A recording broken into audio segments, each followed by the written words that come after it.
For 15 years, I believed my motherhood was defined by a grave. As it turns out, it was defined by a lie. A beautiful, powerful, world-shattering lie that was meant to save a legacy older than the very soil of South Carolina. And a love so profound, it reached out to me from beyond the veil of death itself. But before the truth came unearthed, before the lock on a buried box changed everything I thought I knew, there was only the grief. And there was the humid May air of Charleston. The old cemetery on the edge of the city was my sanctuary and my sorrow. The air hung heavy and sweet with the scent of jasmine and magnolia, a perfume that couldn't quite mask the scent of damp earth and decay. Ancient live oaks, draped in Spanish moss that looked like old men's beards, stood as silent witnesses to generations of love and loss. My weekly pilgrimage here was a ritual carved from 15 years of a grief so deep it had become a part of my bones. I knelt on my cushioned pad, the damp soil seeping a cool comfort through my slacks. Before me was the simple granite headstone, its surface worn smooth by time and my own touch. Eliza Rem, beloved daughter, forever, 35. Her smiling face, etched into the stone from her college graduation photo, was faded now, a ghost of the brilliant light she had been. "Hello, my sweet girl," I whispered, my voice a low, familiar rasp. "Mama's here." My work began as it always did. I pulled on my gardening gloves, the leather worn and supple from years of this same task. I started with the weeds, those stubborn, tenacious intruders that tried to claim the sacred ground. My daughter had always hated weeds. She'd called them bullies, always trying to choke out the pretty things. Even as a girl, during what the doctors had called her strange spells, she would talk to the flowers, telling them to be strong. I'd taken her to so many specialists for those spells, for the vivid dreams she claimed were more real than waking life.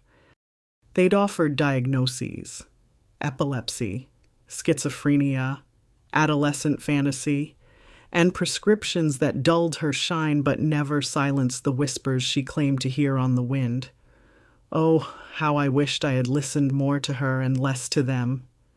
As I worked the soil with my trowel, my mind drifted back to Samuel, my late husband.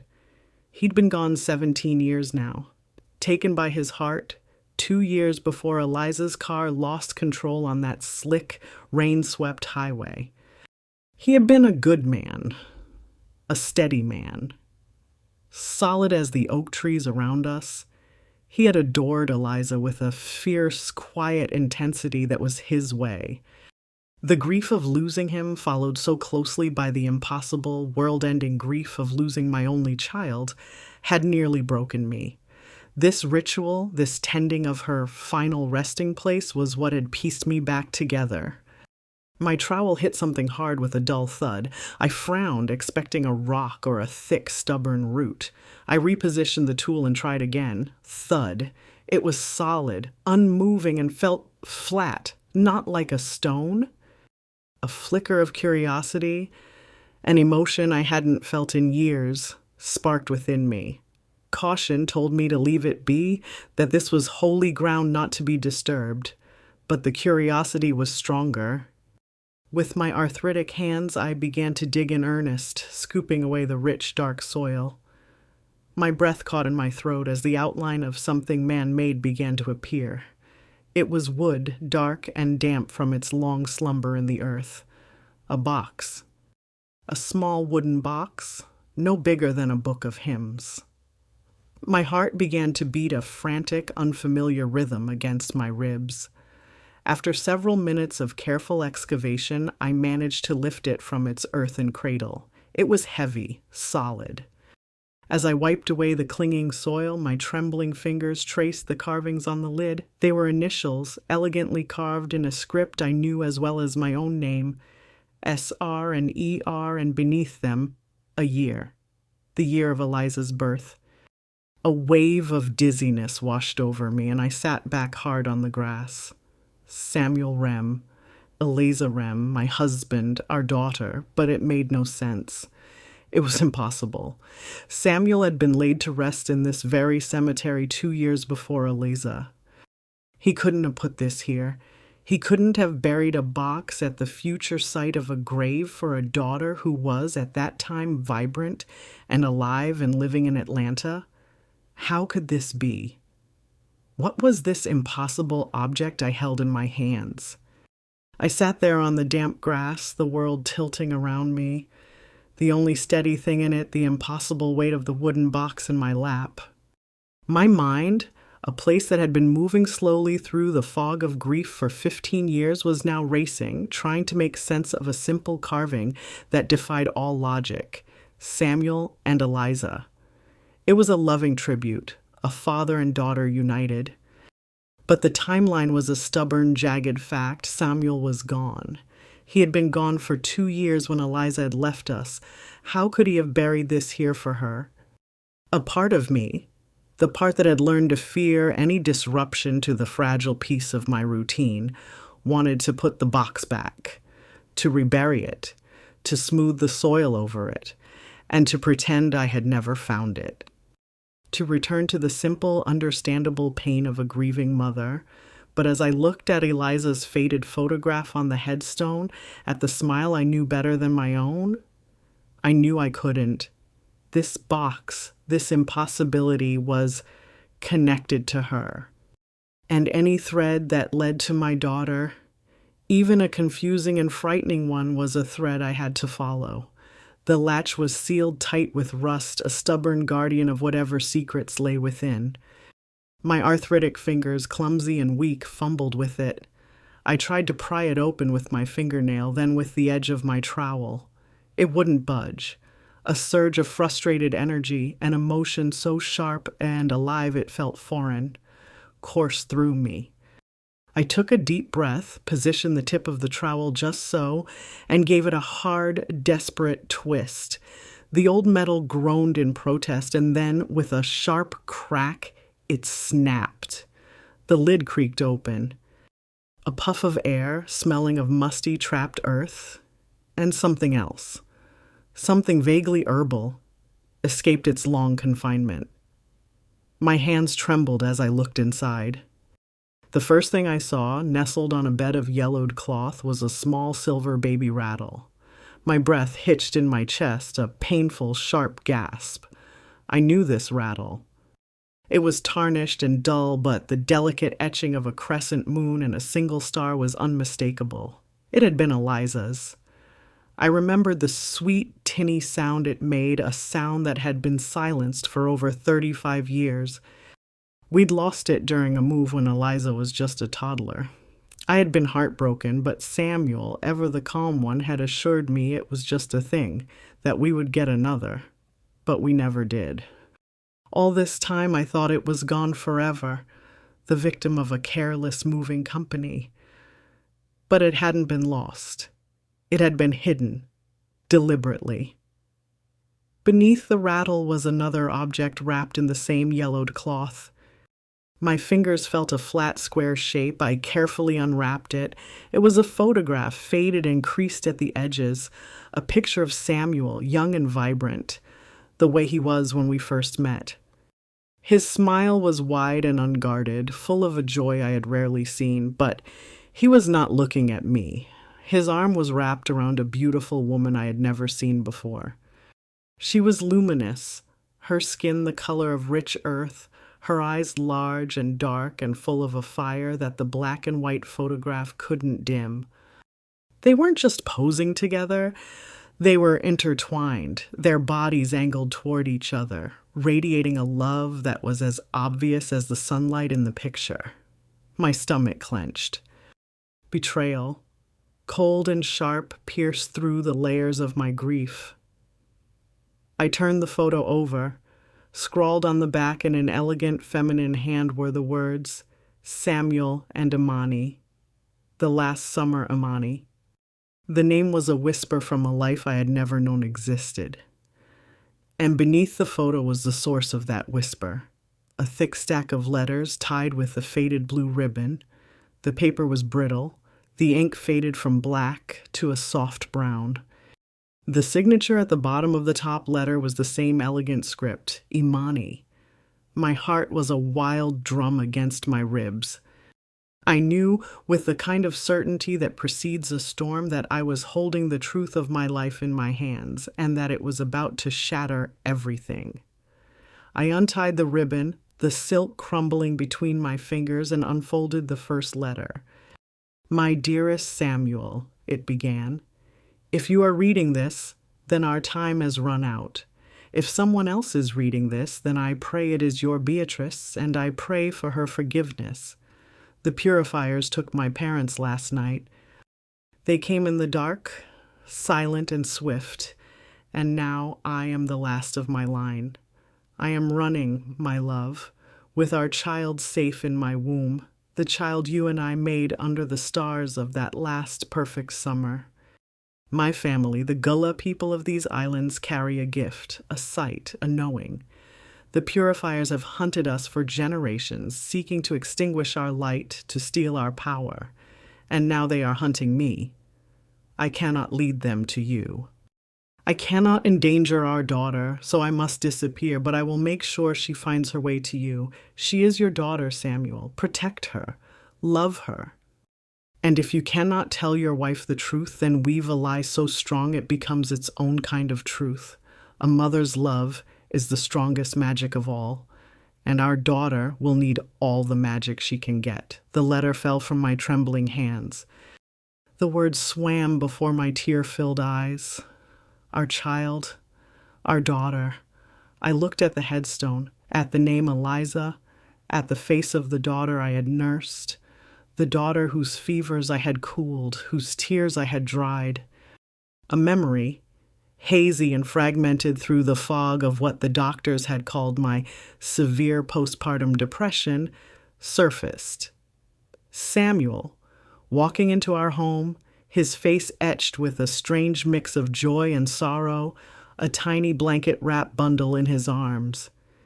A story of a distant cousin who had died in childbirth.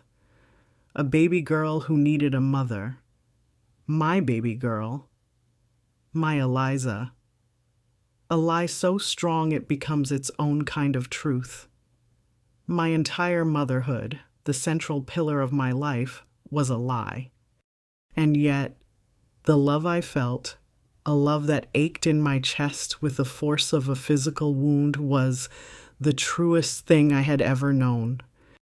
The world had narrowed to the rustle of brittle paper in my hands and the steady, silent gaze of my daughter's name carved in stone. The air, thick with the scent of jasmine, now felt thin and sharp in my lungs. My entire life, my most sacred identity as a mother, had been revealed as a story written by someone else, a story in which I was a main character who had never once read the script. The betrayal I felt towards Samuel was a bitter, burning thing, but it was dwarfed by the tidal wave of love that rose up in me, fierce and protective. Lie or not, Eliza was my daughter. I had been the one to rock her to sleep, to kiss her scraped knees, to hold her hand on her first day of school. Biology was a fact, but love is a truth, and our love was the truest thing in my world. My hands, slick with a nervous sweat, reached for the next letter. I had to know more. I had to know everything. I had to understand the world my daughter had been born into, a world of shadows and secrets I had unknowingly shielded her from. I unfolded the second page, and Imani's elegant script began to tell the story of her people. She wrote of the Gullah, of the Sea Islands, of a lineage that carried Africa in its soul.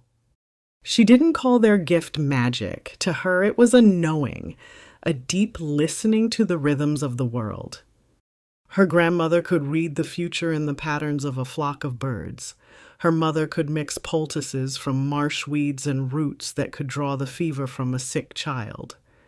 It was a heritage of healing, of sight, of a connection to the spirit world that ran deeper than blood. Imani wrote of her own gift, how as a girl she could calm a frightened horse with a touch, how she knew a storm was coming hours before the sky showed any sign of it. She wrote of her fear and her profound hope that her baby girl would carry this same light within her. As I read, my mind flew back through the years, and memories of Eliza's childhood began to click into place like tumblers in a lock.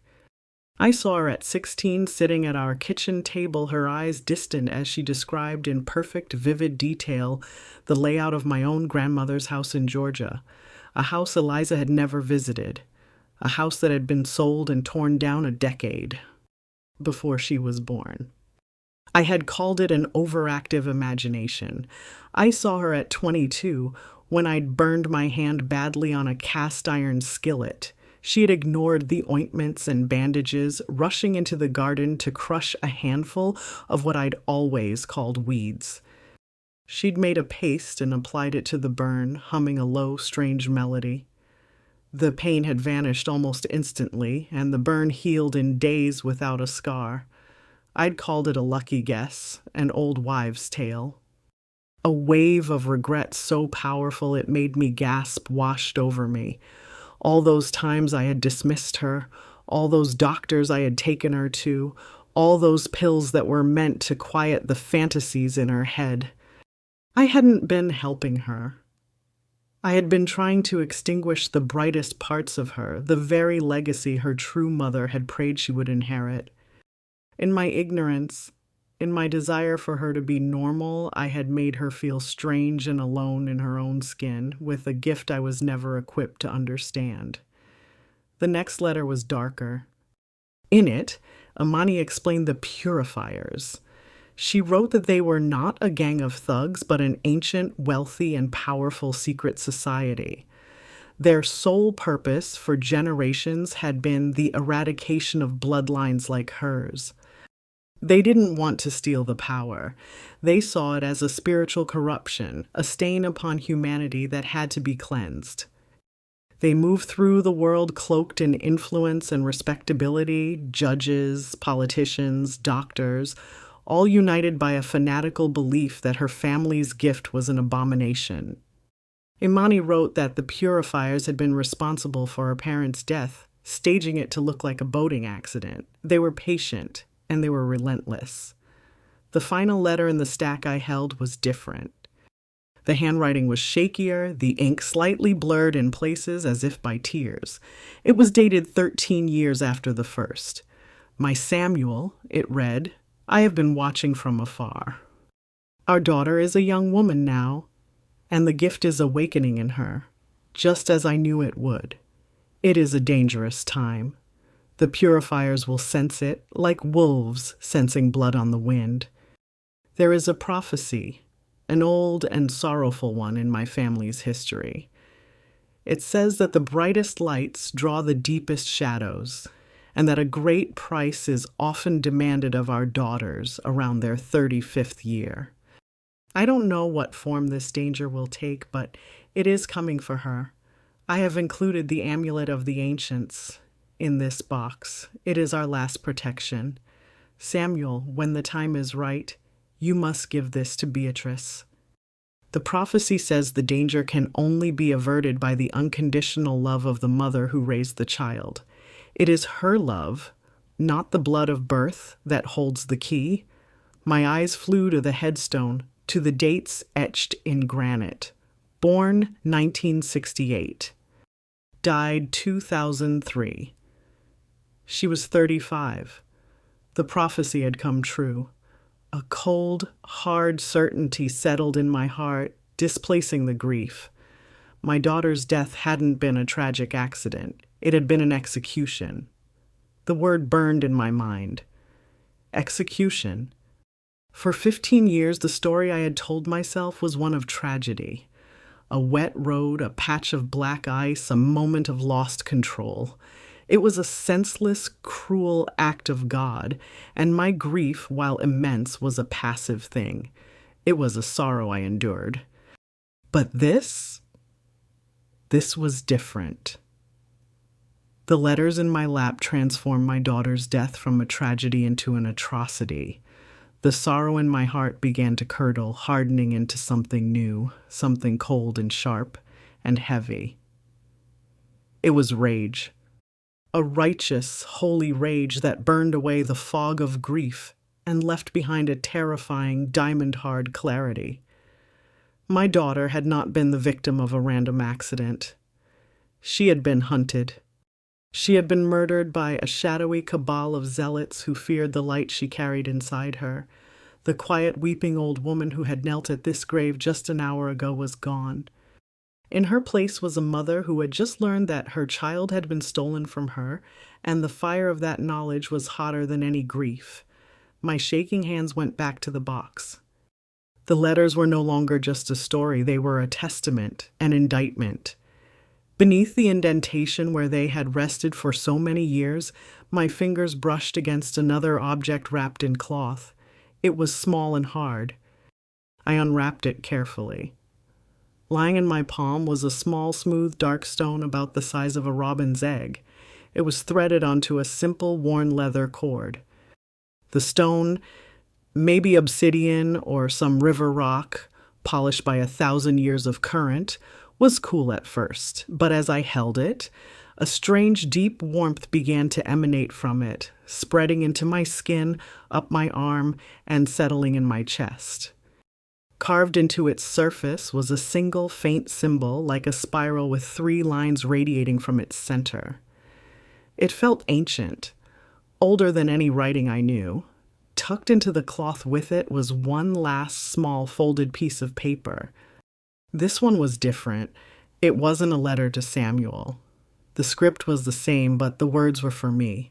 Beatrice, it began, and my breath caught in my throat. I do not know if you will ever read this, but I pray to the spirits of my mothers that you do. The amulet you hold is the heart of our line. It sleeps now, its power dormant.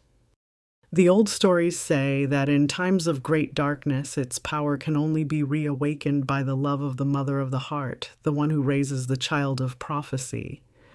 It is your love for our Eliza, a love that transcends the bounds of blood and bone, that is the key. The purifiers believe that with Eliza's passing, our light is extinguished forever. They are wrong. They did not count on you. You are not just the woman who raised my daughter. You were her shield, her safe harbor, and now you must become the keeper of the flame. Accept this role, Beatrice. Let your love for Eliza be your guide. Protect her spirit, protect our legacy. Her light has not gone out. It has simply been passed to you. I closed my eyes, the warm stone pulsing gently in my hand. Keeper of the flame. The words resonated deep in my soul, in a place that had been hollow for 15 years. Imani's words offered not an apology for the lie, but a coronation. My motherhood had not been a deception. It had been a sacred trust, a purpose so profound I had never even known I was fulfilling it. I was not the grieving mother of a lost child. I was the chosen guardian of a powerful, hunted, and now endangered legacy. A strange calm settled over me. I looked at the contents of the box, the rattle, a symbol of Eliza's hidden birth, the photograph, a symbol of a love I never knew, the letters, the testament of her true heritage, and the amulet, a symbol of my new purpose. These were not the artifacts of a lie. They were the sacred texts of my daughter's life, and now they were mine to protect. I carefully placed everything back inside the box and closed the lid. It felt different now. Not just a box of secrets, but a reliquary containing the spirit of a lineage. I stood up, my old joints groaning in protest, but I felt taller, stronger. The weight on my shoulders was still there, but it was no longer the crushing, shapeless weight of sorrow. It was the heavy, noble weight of a crown. I looked at Eliza's name on the headstone one last time. The tears that came to my eyes were not tears of sadness, but of a fierce, burning promise. It's not over, my sweet girl. I whispered, my voice low and steady. They thought they were finished with you. They don't know that they've just started a war with your mother. As the sun began its slow descent, casting long, dramatic shadows across the old cemetery, I walked away from my daughter's grave. I was no longer the broken old woman who had arrived that morning. I was Beatrice Rem, the last guardian of Imani's line, the keeper of the flame, and for the first time in 15 years I was not looking back at the past. I was marching toward a future, with a promise to keep and a justice to deliver. I drove home from the cemetery in a daze, the familiar streets of Charleston looking alien and strange, as if a veil had been lifted and I was seeing the world for the first time. The box sat on the passenger seat beside me, a solid, tangible presence that had completely upended the intangible truths of my life. My quiet, orderly home felt different the moment I stepped inside. For 15 years, it had been a sanctuary of grief, a museum of memory where every photograph and piece of furniture was arranged just so, echoing a life that was gone. Now, a new energy crackled in the air, the electric hum of purpose. The silence was no longer empty. It was filled with the weight of a mission. I walked into Samuel's old study, a room I rarely used, and placed the wooden box in the center of his large mahogany desk. I did not open it again. For now, its contents were burned into my mind. I stood there for a long moment, looking at the box, and made a silent vow. This desk would no longer be a memorial to my husband. It would be my war room. My 74-year-old body ached with a weariness that went beyond the physical. My mind, however, was sharper and clearer than it had been in decades. The fog of passive sorrow had been burned away by the fire of rage. I made myself a pot of coffee, black and strong, and sat down at the desk with a pen and a clean sheet of paper. The grieving woman was gone. The investigator had taken her place. What did I know? I wrote it down, my handwriting surprisingly steady. 1. A secret society called the Purifiers. 2. They hunt those with the gift, like Imani and Eliza. 3. They are powerful, influential people. Judges, politicians, doctors, Imani had written. Nangavda. They killed Imani's parents, and I was now certain they had killed my Eliza. And what did I need to know? The list was infinitely longer. Who were they specifically? How did they find Eliza in Atlanta? And most importantly, how could I prove any of this? The world would not believe the story of a gullah gift and a secret society written in the letters of a long-dead woman. I needed something concrete. Something for this world, not the world of spirits and shadows. My investigation had to start where Eliza's life had ended, with the accident. I kept a heavy chest in the attic filled with Eliza's things, official documents, college diplomas, old photographs. It was a place I hadn't dared to visit for over a decade, the pain simply too great. Now I climbed the rickety attic stairs with a grim resolve. I found the chest under a dusty sheet, blew off a thick layer of history, and lifted the heavy lid. The scent of cedar and old paper filled the air. After a few minutes of searching past bundles of old birthday cards and art projects, I found it. A worn manila folder containing the official police report on her death. Downstairs, under the bright light of the desk lamp, I read it again. It was just as I remembered. A single vehicle accident on a rain-slicked stretch of I-26. Cause of death was blunt force trauma. The conclusion: no evidence of foul play. For 15 years, those 5 words had been the final, brutal truth. Now they felt like a lie, a cover-up. I scanned the lines, my eyes hungry for a detail I might have missed, a crack in the official story. And then I found it. A single sentence on the second page in the summary of witness statements. The only witness, A driver who had been about a quarter mile behind Eliza's car stated that he saw the vehicle swerve sharply to the right as if avoiding an obstacle in the road before it spun out of control. In my grief-stricken state all those years ago, I had pictured a deer, a dog, some tragic, unavoidable animal. Now I pictured something else entirely. I pictured a car, a person. I pictured my daughter being forced off the road. The enormity of the task ahead suddenly washed over me. I was an old woman with a box of secrets and a 15-year-old police report. What could I possibly do? A wave of despair, cold and familiar, threatened to pull me under. My hand instinctively went to my dress pocket where I had placed the amulet. I pulled out the smooth, dark stone on its leather cord. As I clutched it, I closed my eyes and did what Imani's letter had instructed. I focused on my love for Eliza. I didn't just think the words. I summoned the feeling. I remembered one terrible winter when she was 7, sick with a fever that wouldn't break. I had held her in the rocking chair for 2 straight days, singing hymns, bathing her forehead with a cool cloth, pouring every ounce of my love and my will into her small, frail body, silently begging the universe not to take her from me. I channeled that feeling now, that fierce, unconditional, all-consuming power of a mother's love. A deep, penetrating warmth spread from the stone in my hand, flowing up my arm and settling in my heart. The despair receded. And in the quiet of the room, I felt a presence.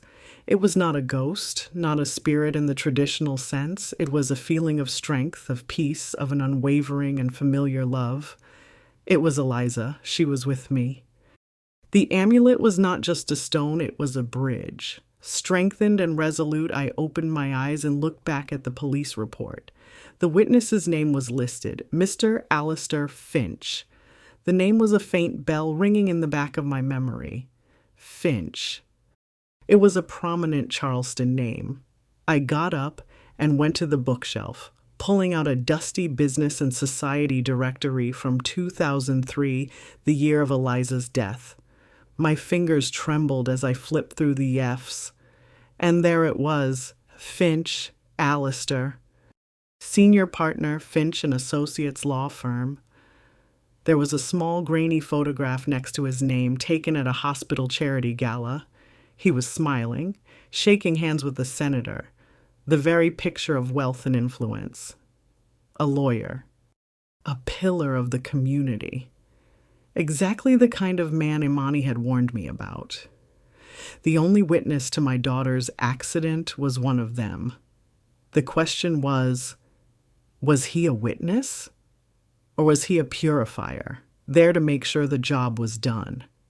My investigation now had a face. I sat in the quiet of Samuel's study, the old business directory open on the desk, the smiling face of Alistair Finch looking up at me. He looked like so many men I'd seen my entire life in Charleston, respectable, wealthy, his family name a pillar of the city's history, an enemy hidden in plain sight. My heart was not racing with fear. It was beating with the slow, steady rhythm of a drum going to war. For the first time, my mission had a face, a name, a target. But what could a 74-year-old widow do to a man like that? I couldn't confront him. I couldn't go to the police with my box of letters and my resurrected suspicions. They would have called me a grieving, senile old woman. Alistair Finch was a fortress, protected by walls of money, power, and reputation. I knew I couldn't knock that fortress down with a frontal assault. I would have to be smarter. I would have to use the very things the world saw as my weaknesses, my age, my gender, my race, as my camouflage. To a man like Alistair Finch, a woman like me was invisible, and I decided then and there to become a ghost, a silent observer in the life of the man who had witnessed my daughter's murder. My first stop once again was the library. In the local history archives, I became a quiet fixture in the corner, just another old woman whiling away her afternoons. But I wasn't reading novels. I was digging through 15 years of the Post and Courier on microfilm, searching for one name, Alistair Finch, and he was everywhere. Pictured at museum galas, quoted in articles about corporate mergers, praised for his generous donations to the city's Arts Council. I built a profile of him, piece by piece. He was married to a woman named Catherine, had 2 grown children who now lived up north, and he was deeply, profoundly embedded in the fabric of Charleston's high society. Then I found the connection that made the amulet in my pocket grow cold. Alistair Finch was the chairman and primary benefactor of something called the Low Country Heritage Preservation Society. On the surface, its mission was noble: to acquire and preserve historic properties on the Sea Islands, the very heartland of East, the Gullah people. But as I read through the list of their acquisitions, a chilling pattern emerged. They were buying up old Gullah homesteads, places that had been in families for generations, often after the owners had fallen on hard times. The society would then restore the properties, but place strict historical covenants on them, effectively turning them into sterile museum pieces, cutting them off from the living, breathing culture that had given them birth. It wasn't preservation. It was a slow, systematic erasure. It was the work of the purifiers. Now that I knew his business, I needed to know the man. I learned from the society pages that he and his wife were devout members of St. Michael's Episcopal Church, one of the oldest and grandest churches in the city. The following Sunday, I put on my best dress, a simple but dignified navy blue one, and I went to church. Not my beloved Bethel AME with its joyful hymns and familiar faces, but his. I sat in a back pew, a solitary gray-haired woman, and I watched. I watched him sing the hymns, his voice a confident baritone. I watched him bow his head in prayer. I watched him greet senators and judges after the service, his smile easy and charming. He was the perfect picture of a pillar of the community. But as he passed my aisle on his way back from receiving communion, I clutched the amulet in my pocket. The gentle warmth it had held since I first touched it vanished, replaced by a sudden biting cold that seemed to leach the heat from my skin. It was a warning, a confirmation from the spirit world, from my Eliza. This man was tainted. This man was the enemy. Observation was not enough. I needed to get closer. I needed to get inside his world. Another trip to the library archives gave me my opportunity. An article announced the Finch's annual spring garden party, a major fundraiser for his preservation society, to be held at their historic home south of Broad in 2 weeks' time. It was the social event of the season, a gathering of the city's elite, a gathering of the purifiers.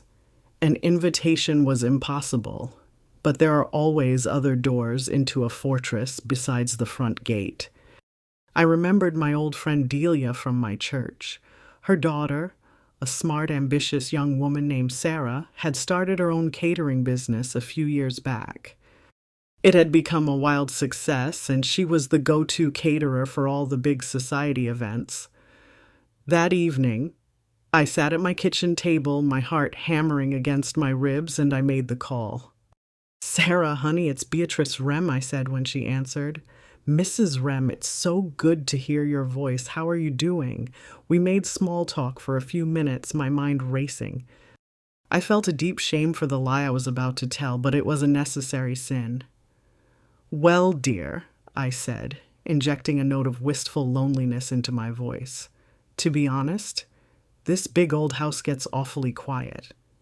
I was thinking I need to find something to keep my hands busy.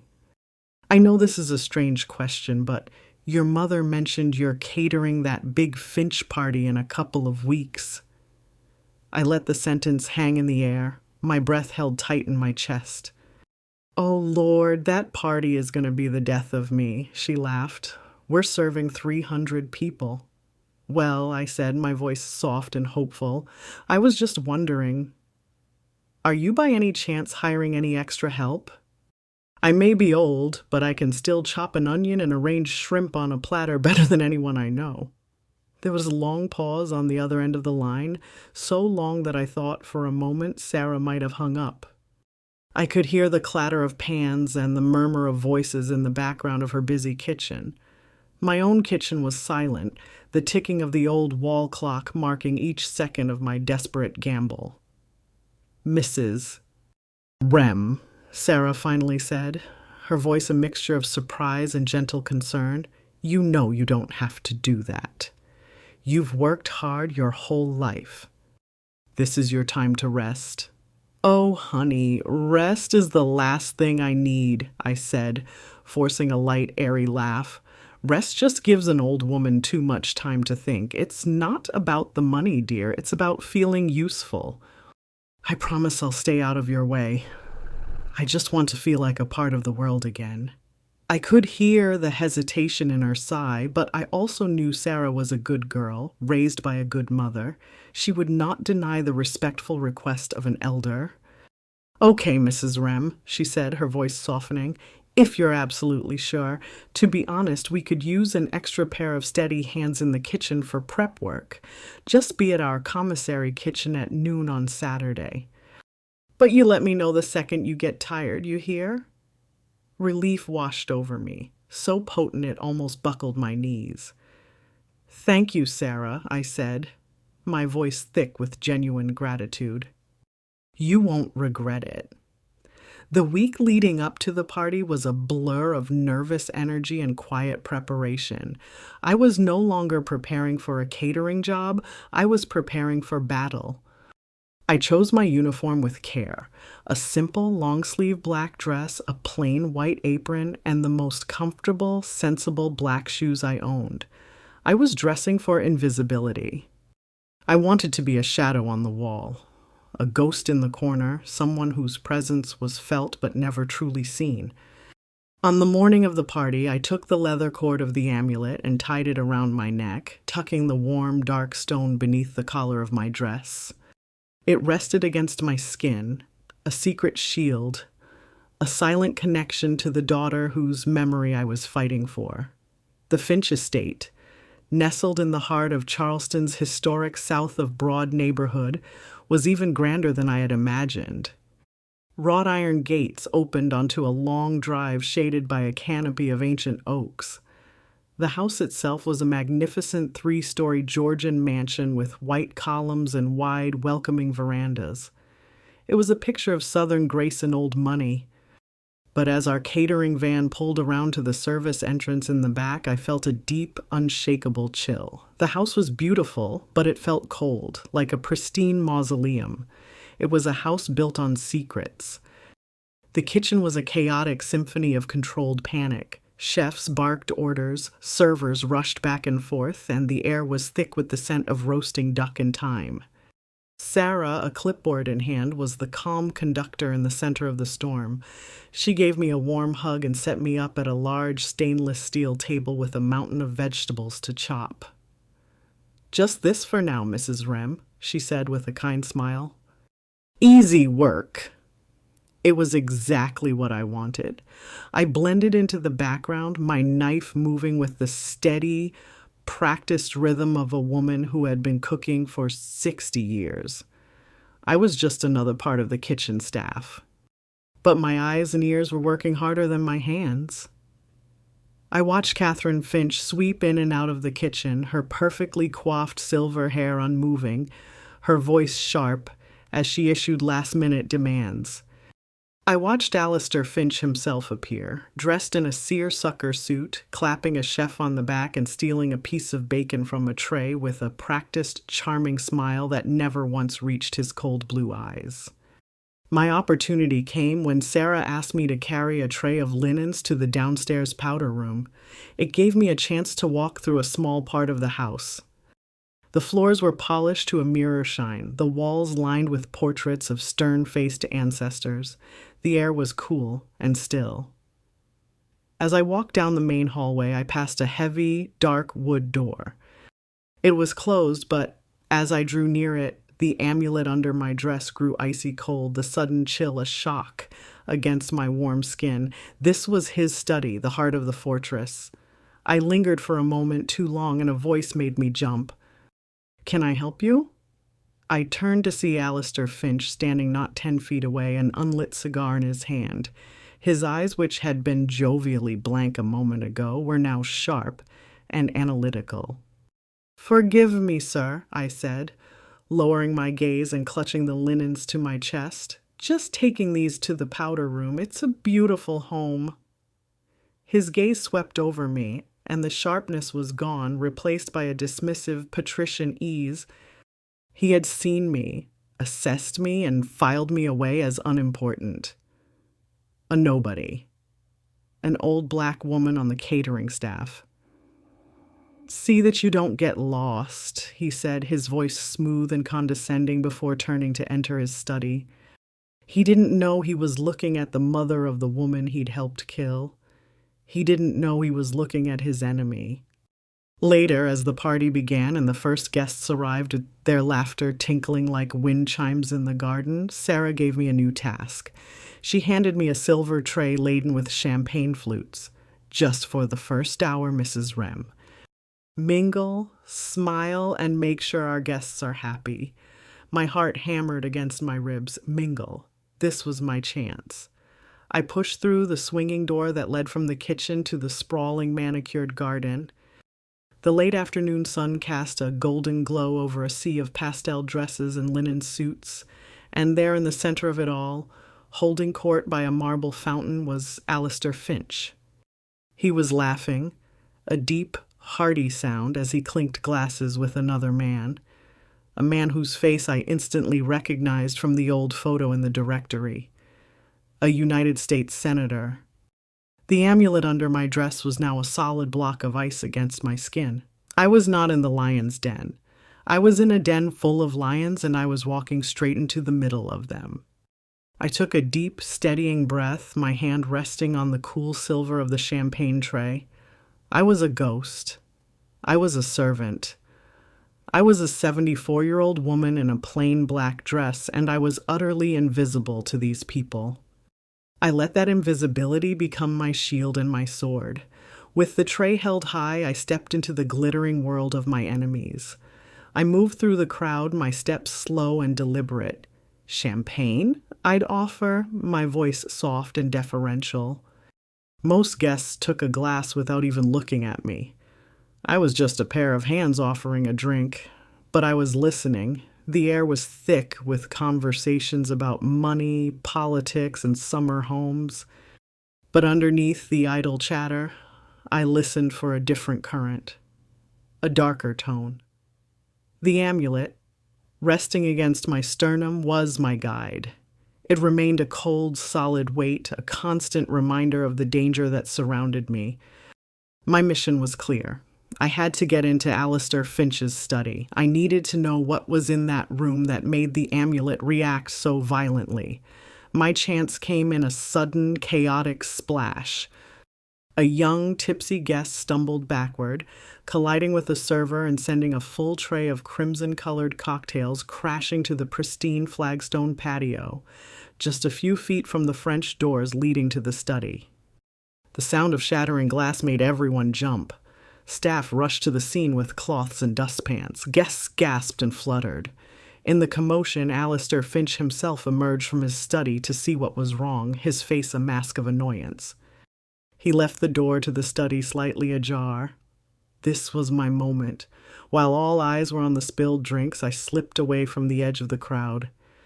With my heart pounding a frantic rhythm against the cold stone of the amulet, I pushed the heavy door open and slid inside, pulling it quietly shut behind me. The room was just as I had imagined. Dark wood paneling, floor-to-ceiling bookshelves filled with leather-bound volumes, and the faint masculine scent of cigar smoke and old paper. It was the smell of power. I didn't have much time. I let the amulet guide me. The coldness was intense now, a palpable presence in the room. It was strongest near the massive, ornate desk.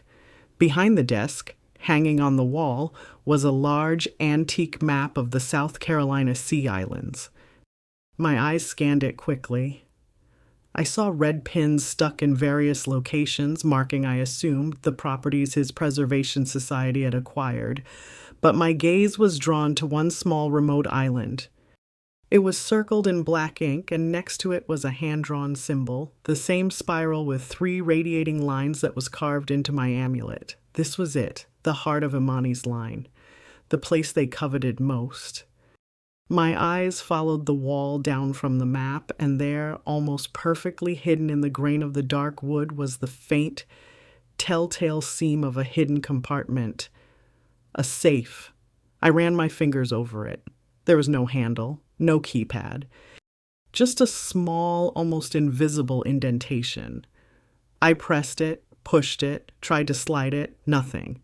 It was locked. I heard footsteps in the hall. Finch was coming back. Panic, hot and sharp, flared in my chest. There was no time. I took the amulet from under my dress. Acting on pure instinct, a desperate, ancestral knowing, I pressed the smooth, cold stone against the indentation in the wall. I closed my eyes, summoning the image of Eliza's smiling face. I poured all my love, all my rage, all my purpose into that single point of contact. For my daughter, I thought, for Eliza. There was no sound, but I felt a soft mechanical click reverberate through the stone into my hand. The ancient lock, attuned to the energy of the amulet, had released. I pried the small door open. Inside there was no gold, no cash. There was only a single, thick, leather-bound ledger. I grabbed it just as the doorknob on the study door began to turn. There was nowhere to hide. I did the only thing I could. I shoved the heavy ledger under my apron, holding it tight against my stomach with one arm. With my free hand, I picked up a silver letter opener from the desk and began polishing it with the edge of my sleeve, my back to the door. "What in God's name are you doing in my study?" Finch's voice was a low, dangerous snarl. I turned, my face a mask of bewildered, slightly doddering confusion. "Oh my goodness, Mr. Finch, I am so terribly sorry," I said, my voice shaky and frail.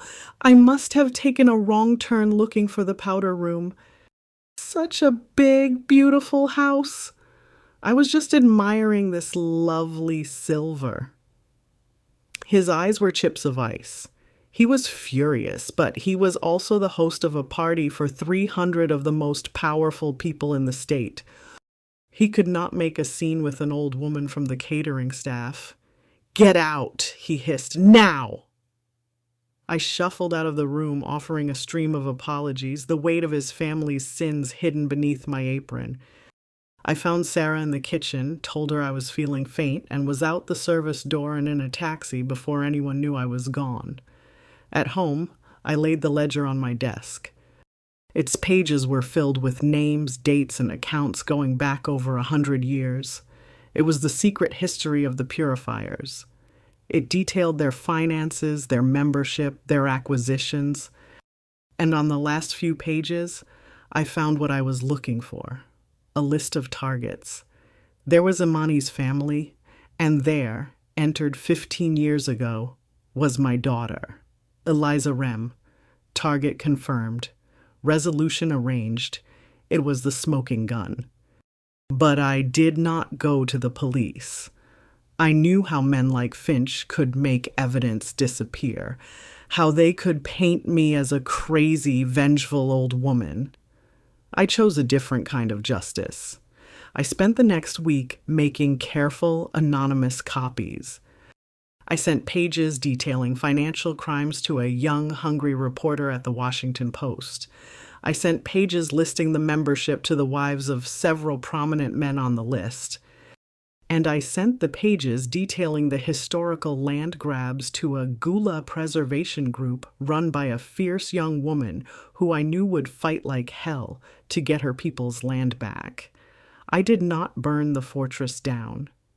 I simply gave the termites the blueprint and let them eat it from the inside out. The story ends a month later. The news is full of whispers of a scandal, of investigations, of powerful men turning on each other. but I am not there to watch it. I am on a small boat cutting through the marshlands of the Low Country. Using the information from the ledger and the money my father left me, I had anonymously bought back the small circled island on Finch's map, Imani's ancestral home. As I step onto the shore, the amulet around my neck is warm, so deeply and peacefully warm. I can feel the spirits of the women who came before me, a welcoming presence on the wind. I am not here to mourn a death. I am here to reclaim a birthright. I am Beatrice, the keeper of the flame, and I have finally brought the fire home.